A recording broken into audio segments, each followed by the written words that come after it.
దినేష్ ఇప్పుడు body building competition చాలా చేశారు. తర్వాత చాలా మంది కూడా మీకు అభిమానులుగా మన రాష్ట్రంలో కావచ్చు, స్టేట్లో కావచ్చు, మన భారత్లో మనం సంపాదించాం.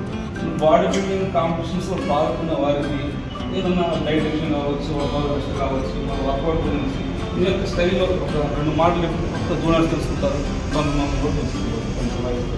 మంచి స్టైల్ సర్వీస్ ఫ్యూచర్లో ఏం లేదన్నా స్టార్ట్ అయిన కొత్తలో నేనేమో బాగా స్కిన్నింగ్ ఉండేవాడిని, సన్నగా అంటే బాగా 45 kgs అలా ఉండేవాడిని.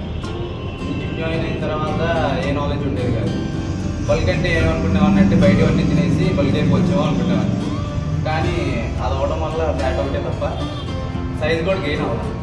మొత్తం ఫ్యాట్ అదంతా గెయిన్, ఇంకా వెయిట్ కూడా అంత ఎక్కువ గెయిన్ అవ్వదు.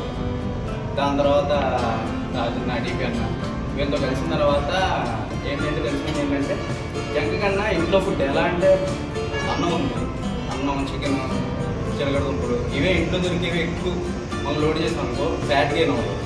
ఫ్యాట్ గెయిన్ అవ్వకుండా మనం మజిల్ గెయిన్ అవుతుంది, దాంతోపాటు బల్కీ కూడా అవుతాం, వెయిట్ పుట్ ఆన్ అవుతాం. గుడ్ ఫుడ్ వల్లే వెయిట్ పుట్ ఆన్ అవుతాం. సో మన బాడీ వెయిట్, ఆ body condition, height, wait base చేసుకుని మనకి ఇన్ని క్యాలరీస్ అంటూ ఉంటాయి. బల్క్ అవ్వడానికి ఇన్ని క్యాలరీస్, మళ్ళీ వెయిట్ తగ్గడానికి ఇన్ని క్యాలరీస్, మెయింటెనెన్స్ క్యాలరీస్ ఉంటుంది మన బాడీ వెయిట్కి తగ్గట్టు.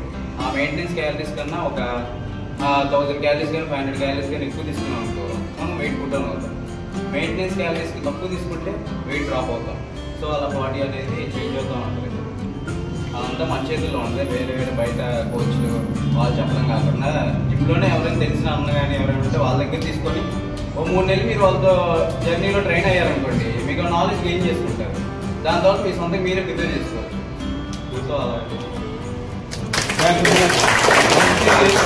సలహా ఇచ్చారు.